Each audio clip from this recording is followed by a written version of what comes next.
Hi, I'm Amy, thank you for tuning in. In this video I'm going to talk about an absolutely enormous stack of books, and that is my favourite reads of the year. I think I've been very careful about the books I've chosen to read this year, so actually a huge amount of them have ended up either becoming new favourites or books I've really enjoyed. I'm also going to talk about a few books that I read this year that come out next year and that I'm excited about, but I haven't included them on my favourite books list just because there were so many already added to it. So first up this year are a couple of books that I believe were published previous to 2021. Some of the later books in the series were published in 2021, but I only discovered them this year. So the first one is A Good Girl's Guide to Murder by Holly Jackson. Now, this is one of those books that everybody assured me I would love, and of course they were correct. The main character, Pippa, decides that for a school project she is going to investigate a murder in her town that happened. Somebody was convicted and it never quite sat right with her. So I just loved the way these books are crafted. There are so many clues and red herrings, and they're just great fun to read. I love the whole trilogy, but I think book one might have been my favourite. So that's a really great start, I think, to the list, and if you haven't read it, I would recommend you do. Another book people assured me I would love was Truly Devious by Maureen Johnson. I read it, I think the first book in the summer, and I proceeded to read all of the books one after the other in the Truly Devious trilogy. They are some of my favourite YA mysteries of all time now because they're just so well written. The characters are brilliant. I also read The Box in the Woods in December, which is a full standalone book, but that does follow on the characters' stories, even though it doesn't carry on the Truly Devious murders. So again, I love finding new favourites, and this is definitely a highlight of the year for me. So on my list there are also quite a few debut books. I'm probably not going to manage them all together, but I'll try my best. The next book on my list that I really enjoyed was Hexed by Julia Tufts. It is a feminist take on what happens when a new witch gets her powers. In this book, the main character decides to take down the patriarchy with it and deal with acts of injustice that she sees in her community. I love this book, and I can't wait for the next one, which comes out later this year. Next we have Wicked Little Deeds. It's no secret that I love Kat Ellis's books. I adored Harrow Lake last year, or the year before last, now we're in 2022. And Wicked Little Deeds is just as good. This one has a real feel of Riverdale, if you're a fan of that. It has a feel of horror and thrillers, and like Kat's other books often do, it leaves you questioning whether the supernatural is real or not until right at the end. So an absolutely brilliant book. Another author I love is Laura Wood. I will read everything she writes. And this one, A Single Thread of Moonlight, is a Cinderella retelling that I really enjoyed. I would recommend you read it in autumn because it has a real autumnal feel. But if you're looking for a romantic, dreamy book, Laura has ones that are wintry, she has summery ones, but really you could read them at any time of the year. But another one that I really liked. I also read my first Junji Ito book in 2021, and Uzumaki has ended up being one of my favourite books of the year. It's absolutely huge, but didn't take me ages to read because it's manga. It's a story of a town that is infected by spirals, which is just as strange and scary as it sounds. I've read some of Junji Ito's short stories as well. I like the fact that although this is long form fiction, it does feel like individual bites of storyline that you can pick up and put down, read a little bit and put it down for a few days. I think Junji Ito writes some of the scariest books I've read this year, and I just love them. I'm sure I'm going to read lots more in 2022. Next up we have Vampire's Heart and Other Dead Things by Margie Fuston. This is a book, like my book Mina and the Undead. This one is set in New Orleans, but it's set in modern day New Orleans, and a girl goes to New Orleans to try and find a vampire who will turn her dying father into a vampire so he doesn't have to die. So it's a beautiful book that deals with grief and family, but it also has a real sense of fun and captures the city, New Orleans, that I love so much. So definite recommendation if you're a fan of vampires and that kind of thing. Next up we have The Undying Tower by Melissa Welliver. One of the best dystopians I've read for a long time. It's about people who, if they are undying, they are considered criminals and they are kept away from society, and it's about the main character's struggles with identity, and has I'm trying not to spoil it. It's really thrilling, and it has lots of sort of mysteries for the character to uncover, and really enjoyed it. I'm looking forward to the next book in the trilogy, which I believe comes out this year. Next up, we have a book that I actually read in 2020, but it came out at the beginning of 2021, so I'm including it, and that is Last One to Die by Cynthia Murphy. This is a really thrilling book if you are a fan of slashers. The main character finds that girls are being killed off that look suspiciously like her, and the murders start to get closer and closer until she finds a connection to something historical, shall we say, and that's all I'm going to say, because I think the back of the book doesn't give away much more than I've just done. I love books that draw on history and myth, and Cynthia Murphy does that really well. She writes really tense books, and I also loved Win, Lose, Kill, Die, which I've not included in this list because it's, although I read it in 2021, it comes out in 2022. So another favourite. Clown in a Cornfield. I was a little bit late to this one. I think lots of people had read it before me. I'd seen it everywhere. And I went into it really hyped, and it was just as good as I wanted it to be. It feels like a slasher movie, a really good one in book form. Although it's YA, I think it has that crossover appeal that adults will probably really like it. It's quite gruesome, very tense, and I read it really, really fast. On a completely different note, another favourite book is Midnight in Everwood by Mia Kuznier. I ended up with several editions of this because they're all so beautiful. I mean, look at the stained edges on that one. This is a book about a girl called Marietta who wants to be a ballerina, but her family disapprove. It's historical fiction, but it's also fantasy because she ends up being transported to the world of Everwood, which is not as beautiful as the dark. It's not as beautiful as it appears, and it has darkness beneath the surface. It's a retelling of the Nutcracker, and it started a real craving for me for these kind of beautiful magical fantasies that have a fairy tale feel with darkness beneath the surface, and I just loved it. So definite favourite of the year. Next up we have Mark of the Wicked by Georgia Bowers, and for a start, can we just admire this cover for a moment? This is a story set at Halloween, so I'd recommend it as a Halloween read for next year. I didn't read it at Halloween, so it doesn't really matter.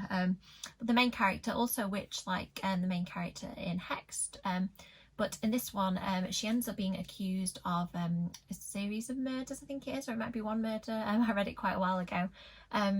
But it's a really gripping mystery, it's romantic, and I love the way it delves into witchcraft and family histories of witchcraft and how whole families can be witches. I just thought it was really fun and dark, and I liked the references to some of my favourite things from pop culture as well.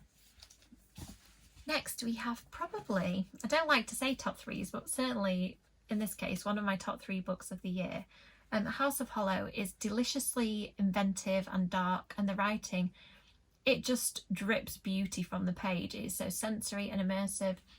It's quite a short book, and I liked that because I absolutely raced through it and just felt the most major book hangover after I'd read it, because it only took a couple of days and I just had such a good time. It made me think, it totally surprised me with the plot, and I can't wait to see what Crystal Sutherland writes next because I'm sure I will love it.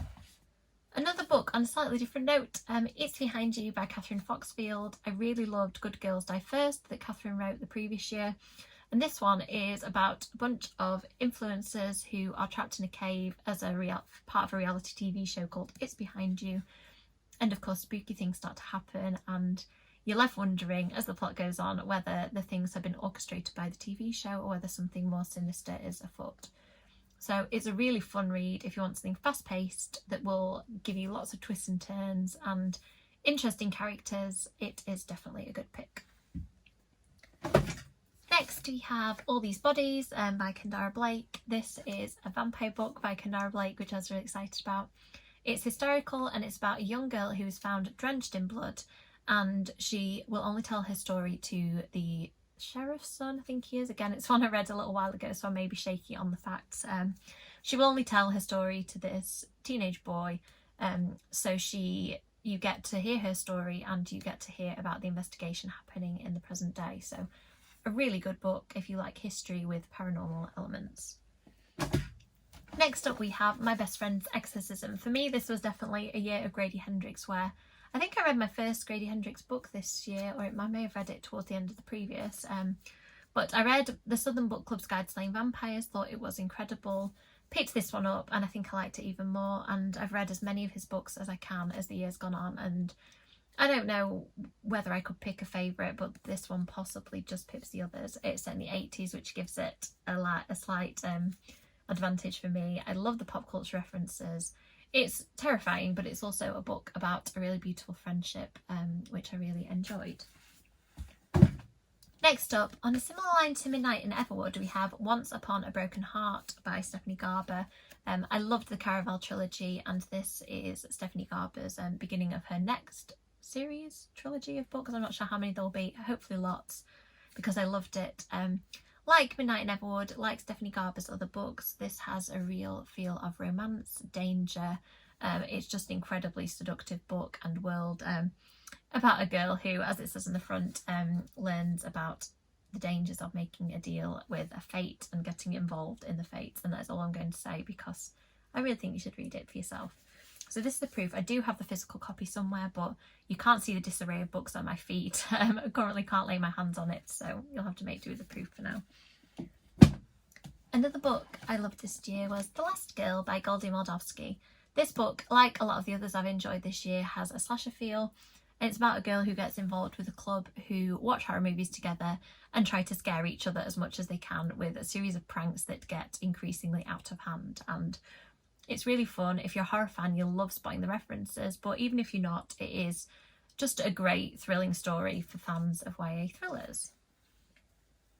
Next up, we have Every Line of You by Naomi Gibson. I don't know why I looked at the cover, because I know who wrote it. I loved this book. It is about a girl who creates an AI called Henry after the death of her brother, and it deals a lot with her coming to terms with what's happened to her, but also it's an incredibly dark romantic book that makes you think about the dangers of AI. And I like the fact that the main character treads a really morally grey area, and I enjoyed watching whether I would agree with her actions or not. So an absolutely fantastic book. The Forbidden Planet Pink Edge edition is especially gorgeous, and I'm looking forward to Naomi Gibson's next book, which I think comes out later this year. So there are a couple of books I read where I read the ebook. So the first of those was The Stitches, which is part of the Frighteners series by Laurie Lawrence, and that is a series I think is middle grade. It has sort of a teen feel. It's really creepy though, and it has a quote on the cover from Stephen King saying he thinks it's creepy. So I think that if you won't take my approval, take his. It is a really dark, fun book, and it's the start of a series, so I'm hoping there will be lots and lots more to read. So I'm down to my last couple of books now. The next one I'm going to talk about is one that I can't lay my hands on the physical copy just now because of the aforementioned mess that my books are in. But another book I really enjoyed was The Girl Who by Andrina Cordani. Andrina wrote a book called Dead Lucky that comes out next year that I really enjoyed, but I'm including The Girl Who here because it came out in 2021. So in The Girl Who, the main character has suffered a terrible thing where she saw something terrible happen to two members of her family, and it is about the things that happened to her and how it has affected her, and who she became, and also about the family that she ends up being a part of. It's told by her, and the story is also told by one of the members of this new family, and I just loved it. It's very dark and thought-provoking, and if you enjoyed that, I would definitely recommend Dead Lucky, which also comes out in January. The final book that I'm going to talk about is a great one, and it is Autumn Crow by Cameron Chaney. And I read Autumn Crow around Halloween in autumn, and I wasn't sure what I would think of it because it's a short story book. I don't read that many of those. I'd not read anything else by the author. I think it might have been his debut book, and I just absolutely loved it. I think it's one of the best books of short stories I've read. It's certainly one of my favourite Halloween books that will be coming out year on year. I think I need a physical copy of it actually because I read it on ebook, but I would like to hold the book with the gorgeous cover in my hands. I like the fact that it's set in the fictional town of Autumn Crow, and the stories have threads between them, but they are each their own unique thing, and they go from being quite light-hearted, what I think of as sort of quite superficial, fun slasher horror, to some that are really dark and that will creep into your head and you'll be thinking about them in the dark when you're laying in your bed at night. And I just love that variety. I thought it was a great book. I can't wait for Cameron's next book. I know he's written some short stories in the YouTuber horror compilations called Served Cold and Local Haunts, so I'll probably read those in the meantime while I wait for Cameron's next book. So next up, I'm going to talk about a few books that I really enjoyed that I read in 2021 but that actually come out in 2022. So thank you for bearing with me. I know I've talked for a really long time. So first up, I've talked about The Shadow Glass before, but I just wanted to give it another little mention because it is great. It is a book about a man called Jack who has tragically lost his father, who was the director of an 80s film called The Shadow Glass, and the main character finds out that the puppets in The Shadow Glass are actually alive, and it has a real feel of fun 80s movies that I love and makes lots of references to them, and I'm just really excited about getting my beautiful finished edition of it. That comes out in March if you're interested. Next up we have Win, Lose, Kill, Die by Cynthia Murphy, which comes out in January, and it is set in a boarding school that is very elite for extremely intelligent students. It has a sort of dark academia feel that I really like, and it's about people who are in the running for head girl slowly getting murdered one at a time, and it's just really fun, dark and twisty like Cynthia's other book. Next up we have Loki, A Bad God's Guide to Being Good. I'm just going to check. It is out in February, and this is diary style, written a bit like books like Diary of a Wimpy Kid, but in my opinion even better. It's illustrated to hilarious effect by Louis herself, and it's just a really fun book. It's about the Norse god Loki. Sorry Louis, sorry Loki, I'm sure he wouldn't like that. And Loki has been sent to Earth for his crimes as punishment, and he's trying to be good, and hence the title, A Bad God's Guide to Being Good. I really like Louis' other books, but this one is just so fun and silly, and I think that the series potential is just so epic. I can't wait to see what will happen next. And finally we have Dead Lucky by Andrina Cordani, which I mentioned earlier I believe when I talked about Andrina's last book, The Girl Who. This one is about social media influencers on a platform called Play Me, and one of them ends up getting murdered on camera, and it turns out that he had secrets over others. So any of them could be the killer, any of them could be the next victim. It is such a fun book. I gobbled it up in the space of about 24 hours when I really didn't have time to read. So as a testament to how good this book is, I desperately needed to read more. So that is it. I think that's probably the most books I've ever talked about in one video, so thank you for staying with me till the end. I'm filming this part of the video later in the day wearing different clothes because I realised that I'd forgotten to mention a couple of books that I really enjoyed during 2021.